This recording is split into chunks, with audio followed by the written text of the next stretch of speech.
I used it for 2 months straight. At some point in the video, I was like, yeah, this is going to be the ultimate at budget Android killer. Ooh, that's a great question. So I think it was mainly timing. Well, that's the toughest question you've asked me today, actually, Ross. Back in April 2022, Benjy quit YouTube. Well, not entirely. After a short break, he was back posting on a brand new channel showcasing his love for technology. With an affinity for short form content and racking up some staggering view counts, I wanted to dig a little deeper into what prompted the change and what he's doing different this time around. Benjy, welcome to the channel. Happy to be here. So I guess there's only one place to start really. What happened to the old channel? What prompted the change? So that's a really good question.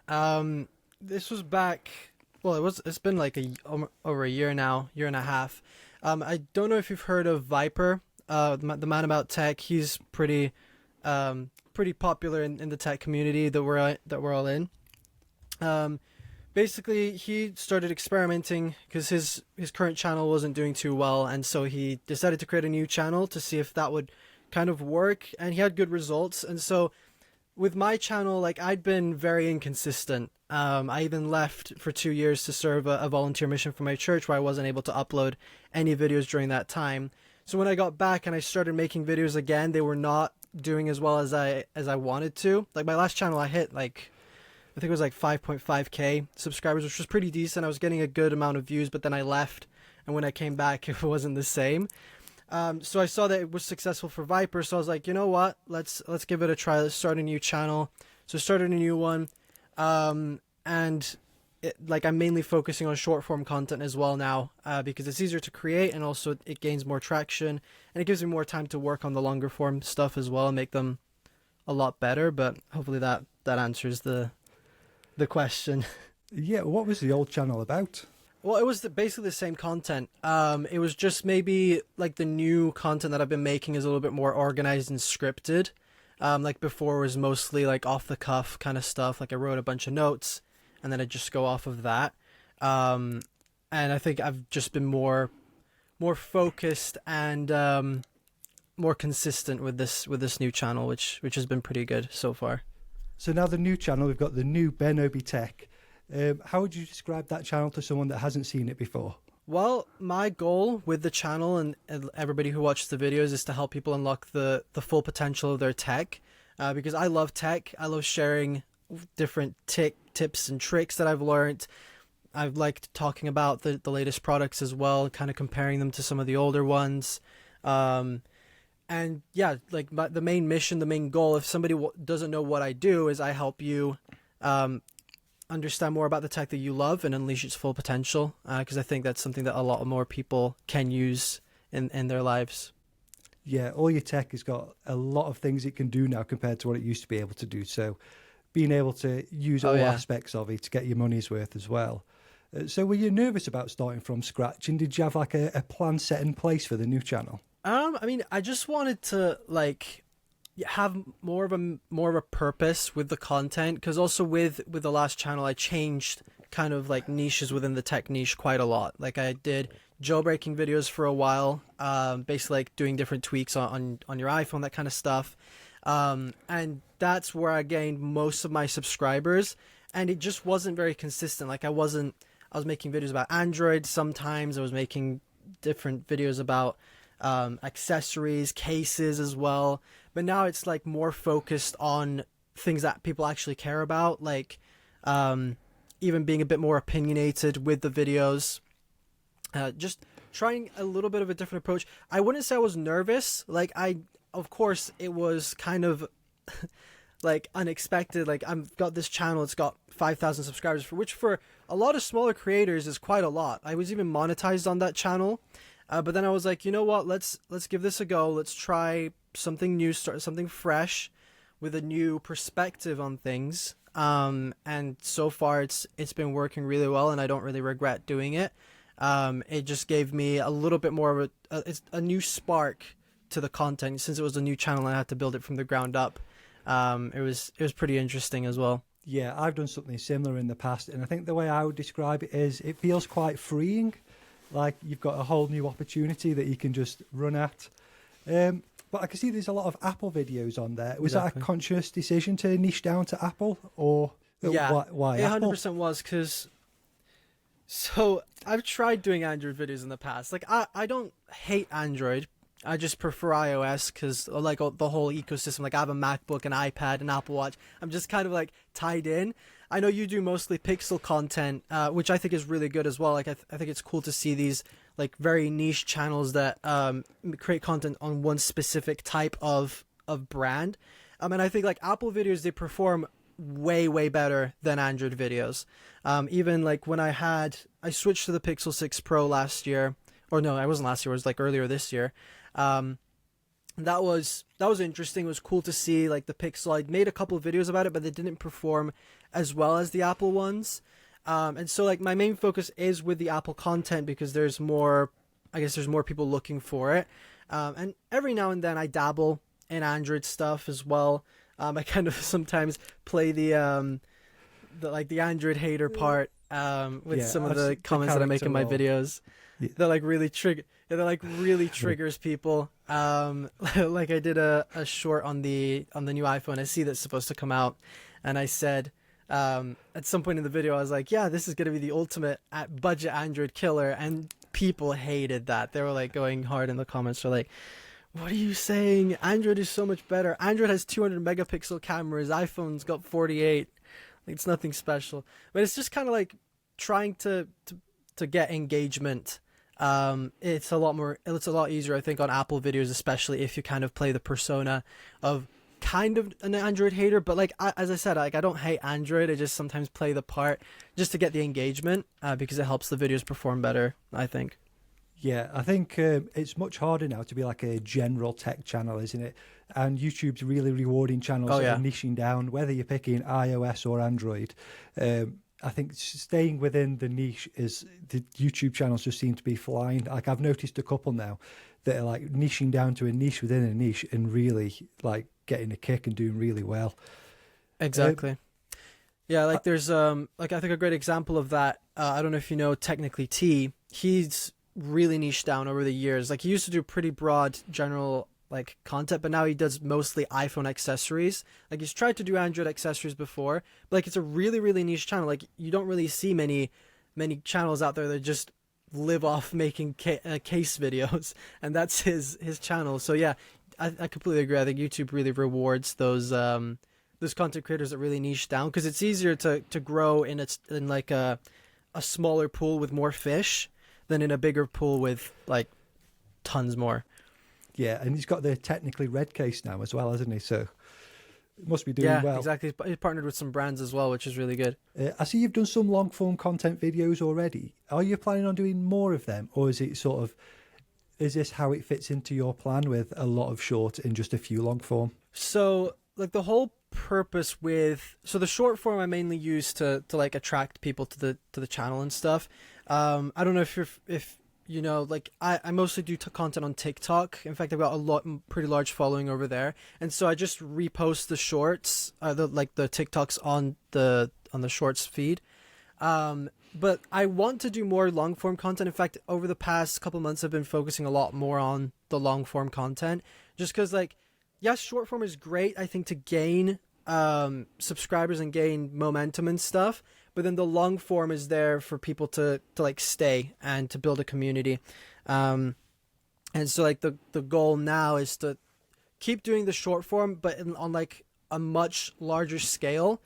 Like eventually I want to get to posting like one short a day, realistically, and then maybe one long form video a week or every 2 weeks, just because it gives me more time to work on the long form videos and make sure they're good.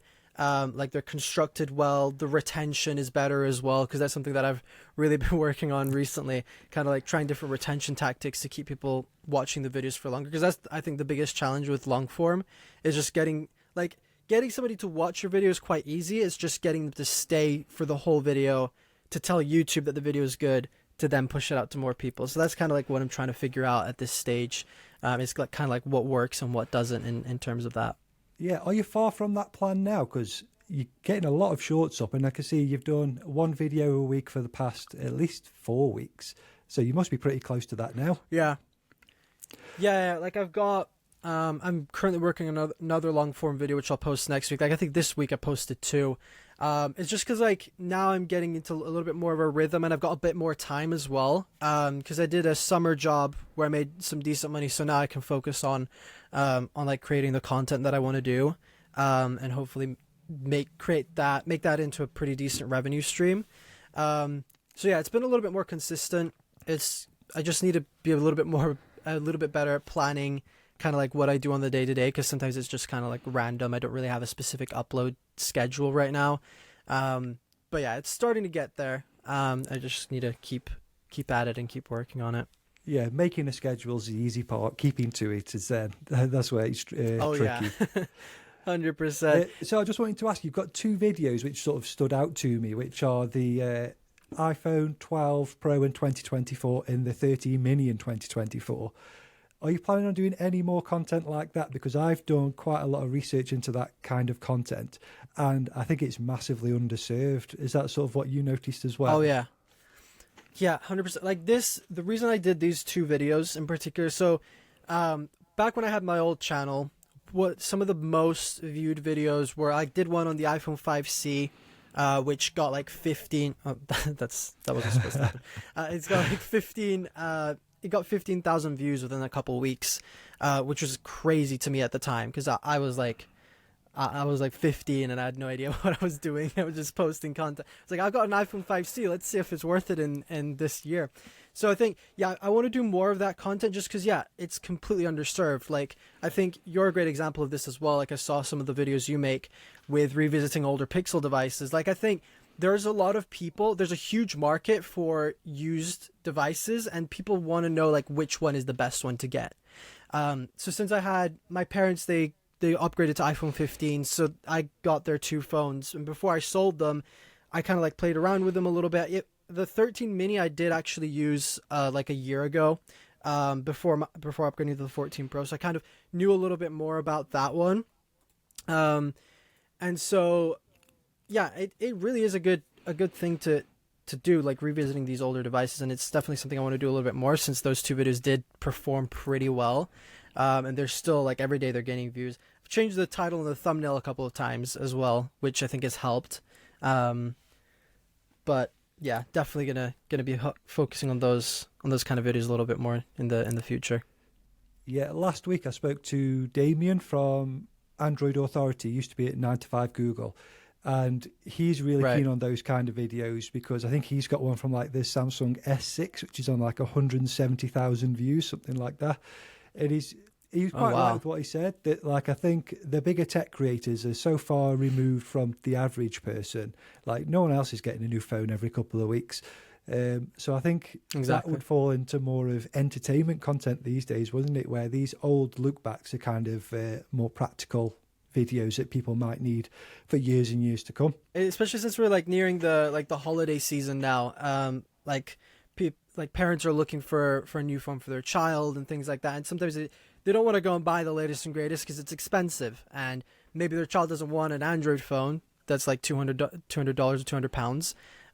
So they go and they get an older iPhone because they're still really good. Like iPhones maintain their value extremely well, and they still perform really well as well, contrary to some popular belief that Apple slows down your older phone. Just replace the battery and it's literally a brand new phone. It's really an untapped market, and a lot of people just waste their money buying the latest phone every year when you can buy a phone and it'll last you like 5 years, or you could buy a phone that's 2 years old and it'll last you another 3 or 4. Yeah, especially with how well supported they are as well. You get software updates for ages. And even like Pixels iOS. Now, Pixels now is getting there as well, which I think I'm really excited about actually. Yeah, so I have the Pixel 8. Yeah, the regular Pixel 8, and obviously the 7 years of... I didn't buy it because of the 7 years of updates, because I'm not convinced that they'll see it through.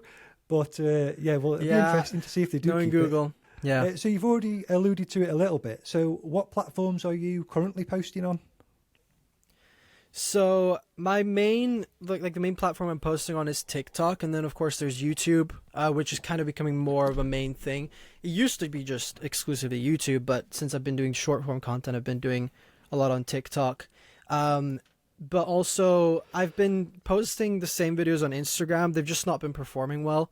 But those are like the main 3 platforms: is TikTok, YouTube and Instagram, and of course you've got X, where I post random thoughts and stuff. It's not always tech related, but have you tried that yet? Have you tried posting one of your videos on X, Twitter? Yeah, I posted a couple of the shorts. I didn't really like follow up on the performance of them, but I've tried to post a couple of long form videos, but they never really uploaded. So I need to figure out what's up with that, because I'm really interested to see if like it is a viable platform to actually make content on, since there's a lot of people that are starting to make pretty decent money from it as well. It looks like TikTok is the one that's your biggest platform. Is that the top performing platform for you? Yeah, 100%. I had a video that I posted a couple weeks ago. It did decently well on Shorts, but on TikTok it got like 500,000 views, which is pretty good. And recently my TikToks haven't been doing too well. Like they've been, I don't know what happened, but I used to pull in like between 10 to 50K per video pretty consistently, but now it's kind of like slowed down a little bit. I just need to be a little bit better at posting regularly, and as I said earlier, I want to like post a short every single day, and so it's the same with TikTok, like post a video every single day. It's just I'm putting a little bit more time in them as well, since I'm trying to make longer than a minute videos on TikTok, and then doing the same like cutting it down and then posting a shorter version on Shorts. But yeah, it's definitely the highest performing platform, I think. Yeah, there's 2 million views on one of the shorts. What do you think made that one not one of the shorts, one of the TikTok videos? What do you think made that one so successful? So I think it was mainly timing, and also the point I was trying to get across, because it was when the iPhone 14 Pro just came out, everybody was talking about the dynamic island, and how it was, and so I just made a video explaining why I thought it sucked at the time, kind of showing some of the issues and glitches that I've been having with it, and that really blew up. Like it gained a lot of traction. A lot of Android people were in there saying, "Oh, you guys still have like a huge notch thing still, like it's gimmick, whatever." And then you had Apple users that are like, "Oh, I actually like it," and so you just had like a bunch of conversations in there. Like I noticed the videos that perform the best, like it's usually because I say something in the video that triggers someone or like sparks conversation in the comments. Even though I don't provoke it, I don't say like go into the comments and say this or let me know what you think in the comments. It's just like things I say in the video that will trigger a response. I think that's what made it perform really well. Yeah, something divisive is always going to draw people into the comment section. Yeah, and also I noticed that it's a little bit lower production quality to what I do now. Like now I mostly do B-roll like with a voiceover underneath it, but with this one I just did like I flipped the camera around and I spoke and did things live. So maybe that also was a factor in that, but I'm not 100% sure. So. So you fall into the tech niche. Who are your go-to tech creators? Ooh, that's a great question. Marcus Brownlee. Every single video he posts, I watch. He's definitely one of them. I've also been watching. Actually, recently I've not been watching that many tech creators. Surprisingly, Front Page Tech's another one. Love his videos. I've also been watching. I think those are the main two. And then every now and then I'll just search up some other creators and watch them. There's some pretty popular smaller creators as well. TA Tech I watch every now and then. Like we're good friends and everything. And then there's also like if I want to watch a case video, I go to Technically T because his are good. But yeah, I'd say Marcus Brownlee and Front Page Tech are like the main two. And sometimes I update as well. Yeah, I've noticed as well, YouTube started to feed me a lot more smaller channels, whereas previously I would have probably just stuck to the channels that I'm subscribed to. But now I find myself watching quite a big variety of channels now. Before we move on to this next section then, where did your love for technology come from? Wow. I mean, I've always loved tech. It's something that I remember when I was like 4 or 5, my parents got like a PC for me and my brothers, and I just like loved going onto it, doing different things, playing games on it. And it just kind of like spiraled. I started playing around with cameras. Like when we used to go on holiday, we had like an old camcorder, and so I just recorded everything we were doing, kind of like vlogging, even though vlogging wasn't really a thing back then. And then I kind of vlogging. Yeah, exactly. And then I got my first phone when I was like 9. It was like a Nokia phone, but I loved it. It was great at the time. And then I got my first iPhone, and it's just like been a spiral. I just always loved tech, and I've always been so good at like figuring things out that I'm like kind of the family tech support. Like every time my dad doesn't know how to do something, he just like FaceTimes me and is like, "Hey, can you come and help me with this?" And I'm like, it's kind of it's like a blessing and a curse in a way. Just because like my passion for tech is just like I always want to figure out what the coolest thing I can do on it is, and like find out all the hidden tips and tricks, like customizing my phone in ways that other people can't, or like not can't, but like don't know how to, and things like that, and sparking conversation that way. They're like, how did you get your lock screen to look like that? Oh, I did this, and that. So it's just like, I don't know, it's just like a natural thing that's occurred to me. I've just always loved tech, and that's exactly why I've got so many different videos about the tech that I love, because it really is something that has benefited my life, and it's something that I want to share with people. Yeah, when you said family tech support, then like it really spoke to me. I think a lot of us have that role. Yeah. Oh yeah. So let's talk gear then. What are you using to create YouTube videos at the moment? Like microphone, camera, phone? So I used to use a camera. I don't know where it is now. I still have a Lumix G7, and I did use that as my main camera for a while, but ever since I started making short form content, I've been using my phone a lot. So I still have my iPhone 14 Pro, and that's like the camera that I record everything on. I never use the internal microphone, just because like I prefer the audio from something else. So I got this Rode NT USB microphone, which is a couple years old. Well, a couple is like almost 10 years old now, that I've had this, but it's so good. Like the audio is really good. And so I just use this as that. And then I've got the iPhone, and then I edit everything on my MacBook Pro. I have a M1 Pro, with 16 gigs of RAM and a terabyte of storage. And that's kind of like the setup, I guess. What was the first gear purchase you made to up the quality of your videos? I think it probably was my MacBook, just because like I had an older MacBook before, but it was a bit slow, and so I wasn't able to do like very elaborate things, like even slowing down footage, because I record everything in 4K at 60 frames a second, just so I can like downsize and like zoom in without losing any quality, things like that, if I'm uploading shorts in 1080p. And then I've got the so I think that, or maybe even Final Cut Pro, now that I think of it, because I've had Final Cut Pro for a long time now, but I think since I got that, the video quality has just been on the uprise since then. So I think it's between that and the MacBook that like the quality has really improved, I think. Yeah, I think what I was using before was, do you remember they still do it now, the Asus ZenBook Duo? It's got a screen at the top and a screen just above the keyboard. But I've recently switched to this M1 MacBook Pro, and it's game changer. I love it. Oh, I don't think I'll ever edit on anything else now. It's so good. Mine does have a few issues every now and then, mainly with the Bluetooth. I don't know what's up with it. Maybe it's like the place I've got the computer in, because it doesn't happen anywhere else. But other than that, like, yeah, it churns through all my edits super easily. I just wish I'd gotten more RAM and more storage, because sometimes it does hiccup, but it's very rare. Yeah, I feel like I could fall into that trap relatively soon, where I think I just need to upgrade, because if it was just this little bit better, I could do this more smoothly. But I'm going to try keep this as long as I can. Yeah, same. I was just going to say, I'm really eyeing up the M3 Max MacBook Pros, just because they look pretty good. Out of creating thumbnails, a title, or filming, which do you spend the most time on? So recently, well, it's mostly editing, I think, and also scripting, because as I said before, I've started scripting a lot of my videos. Well, pretty much all my videos are now scripted.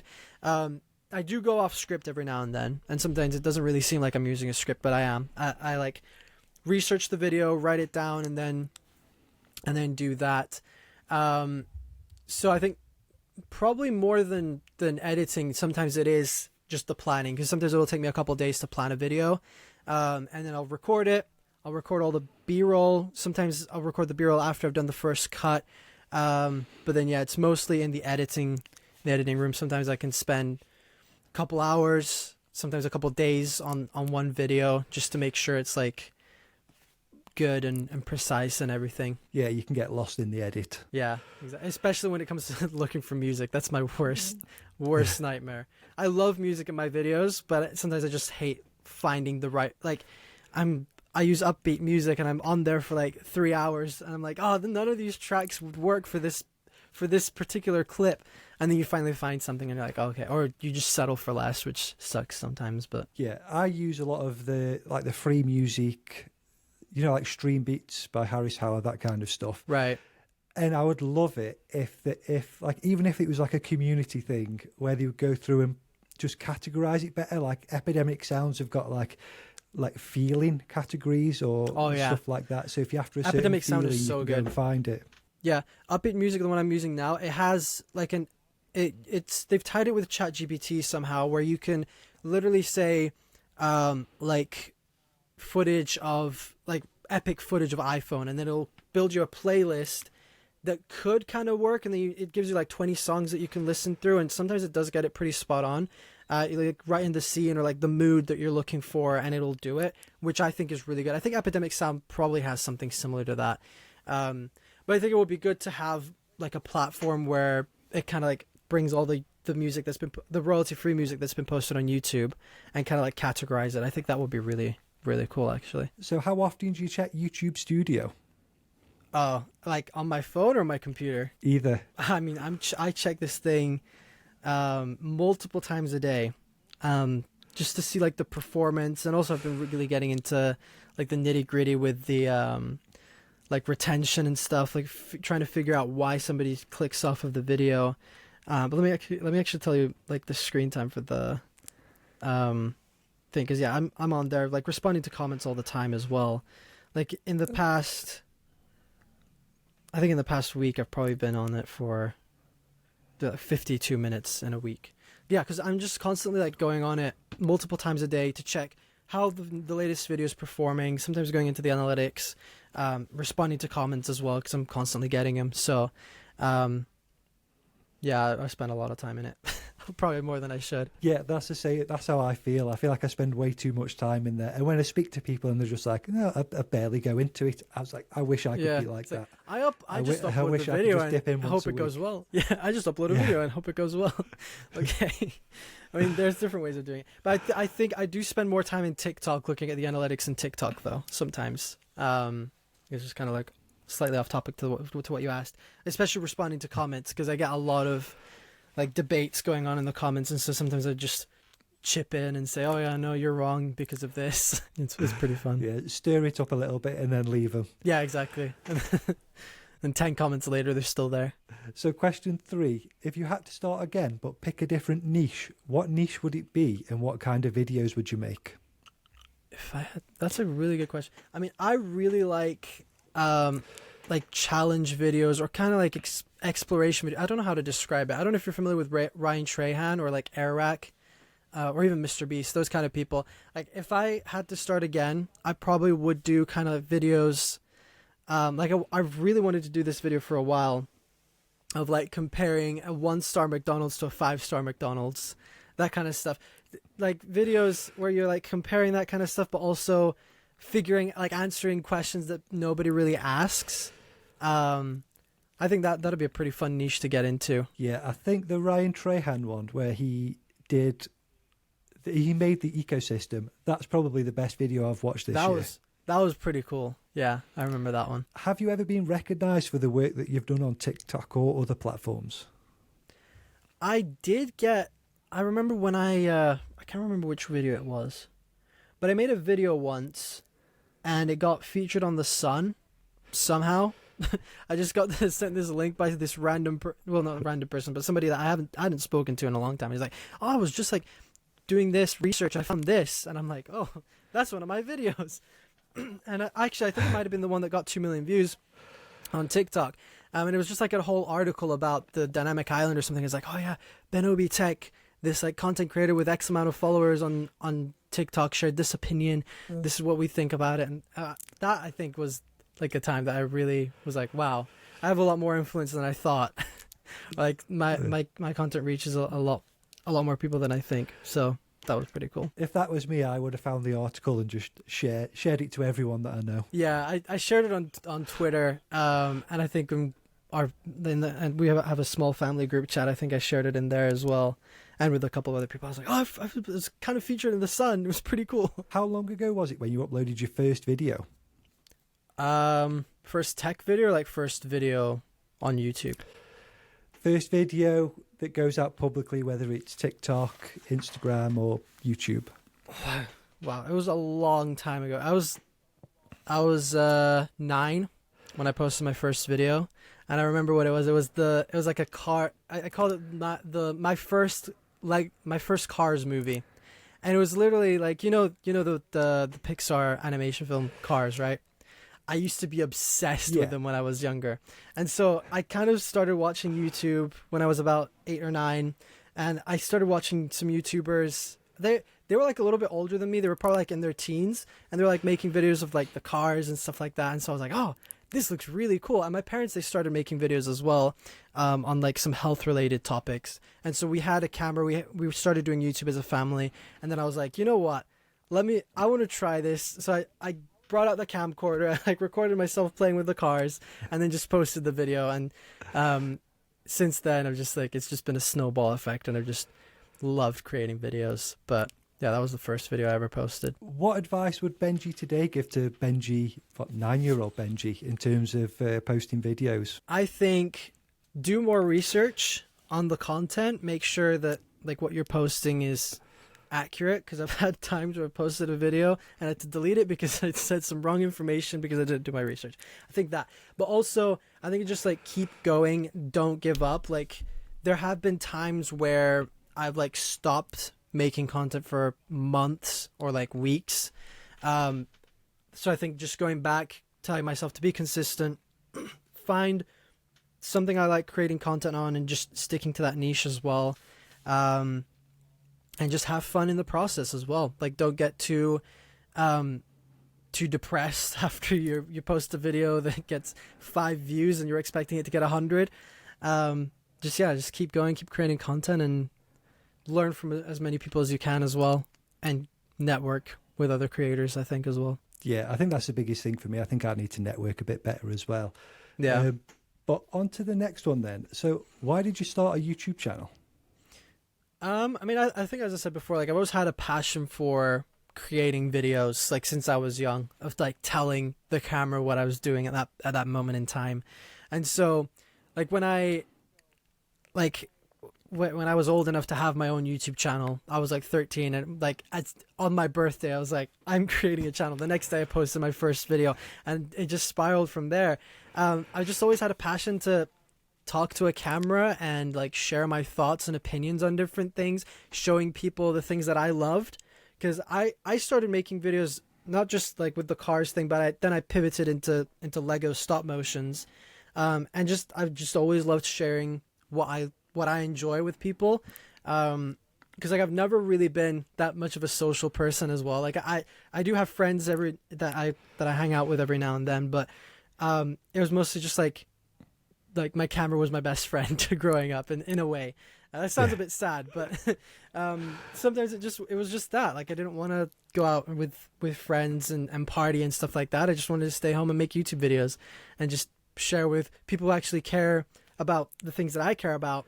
Because like a lot of my friends, they don't care about the latest iPhone, about what it does. Sometimes they'll come up to me and be like, "Hey, should I buy? Is there like, you got the new iPhone, right? Like, is it worth it?" But it's just like I just always loved sharing what I love with people, and that's exactly why I started making videos and why I'm still making them today. Yeah, that's very similar to why I started as well. It was that there was nobody interested in the same things that I was interested in. Let's see if I can meet these people on YouTube. It seemed like a friendly place to be. Yeah, it's just gone from there. So what would you rate your videos out of 10? Oh, that's the toughest question you've asked me today, actually, Ross. I think, I wish they could be better. Like I every time I post a video, I want to make it better than the last one. I think probably something, if I had to improve on anything to make it a 10, like I think right now I'd probably around a 7 or an 8. I don't know if that sounds a bit selfish, but I think my videos are pretty decent compared to some other people. No, that sounds really bad to say. No, but I think it would just be like filming in different environments would make it better. Because like when I started the new channel, the new Benjy Tech channel, one of the things I wanted to do was record all my videos outside. Living in England, that's not really a reality. You know this as well as I do. It's always raining. It's always overcast. It's always just depressing outside. And so it's kind of been a bit of a challenge over the past couple months with that. And also now it's getting colder, so it sucks. And it's always muddy. But yeah, I think to make it go from like a 7 to a 10 is just like doing it in different environments. And ideally I'd want to like if I do a video and there's like 5 different sections in it, like if I'm sharing, like I've just recorded a video that I'm working on about like 5 different ways to sell your iPhone and get like the most profit. If I would re-record that video now, and like in an ideal world, I would be recording like every single point is in a different location, just to give like the viewers a little bit more, like something new to look at every couple of seconds. Because I think that's something that my videos are lacking sometimes. It's like I don't throw on as much B-roll, or I don't throw on as many things as I'd want to. But I've gone like on a complete tangent here. But yeah, if I had to rate it out of 10, probably 6 or 7 right now. Or 7 or 8. I can't remember what I said. From watching your videos, I think your videos are like really, really good. And I think if you stuck with like maybe 2-3 types of videos, I think that would send your channel flying. Yeah. But there is a downside to that. It gets a bit boring doing the same 2 or 3 types of videos the whole time. Yeah. But I guess if I do more of those, like revisiting older phones, like those are always exciting because I love tech, but I also love older tech. Like not too old, because I would not buy like one of the first computers, because that would suck. No, but like revisiting older iPhones or even older Android phones. I wanted like when I did the Pixel 6 Pro, the Pixel 6 Pro had already been out for a year, so it would be interesting to even revisit some of those. Because yeah, I think those are like they've done really well in the past. I think they can really do well in the future as well. Is there anything about being a creator that surprised you or caught you off guard? I think probably how frequently things change with like the algorithm and stuff. Like sometimes you do a lot of research on content. You think you've got a great idea and stuff like that, and then you think it's going to work for the current way the algorithm works. You've got a great title and thumbnail, and then you post and it doesn't work. So I think that's kind of like the hardest thing. It's like trying to figure out if this thing is going to work or not. But also, yeah, since like the algorithm is constantly changing, you learn how to do a certain type of video only to then have to change the way you say something, or change the way the thumbnail looks, the way the title looks, because it's just constantly evolving. That's something that, I mean, I kind of expected it. It's technology, like it's kind of AI. It's constantly evolving, but I wasn't really expecting it to evolve as quickly. And especially with YouTube and like content changing. Like when I first started making content, people were making 10 to 20 minute videos, barely cut, very raw. But now we've got all these hyper edited videos that like every 2 seconds there's something new on the screen, or there's a zoom in or some text effect or something. And that's what's working well. But now it seems like there's some creators that are doing very raw videos that now it's kind of like pivoting back. So it's kind of like, yeah, it's just constantly changing, and you can't really predict what the next thing is going to be. And yeah, it's just been interesting. It's been an interesting journey. Yeah, there definitely seems like a cycle that goes on where sometimes people want these heavily edited videos, keep my attention, and then I know I want to relax a bit now, and then no, it's come back down to these heavily edited videos. So yeah, it can be tough to keep up with it. Yeah. Have you set yourself any goals for the next 12 months? I have not. I mean, I have kind of like goals in the future of things I want to achieve. Like on TikTok, I want to hit 100K next year. I think that's totally doable. I just need to be a little bit more consistent. And then with YouTube, I definitely want to reach monetization again, and also reach 10K on YouTube as well.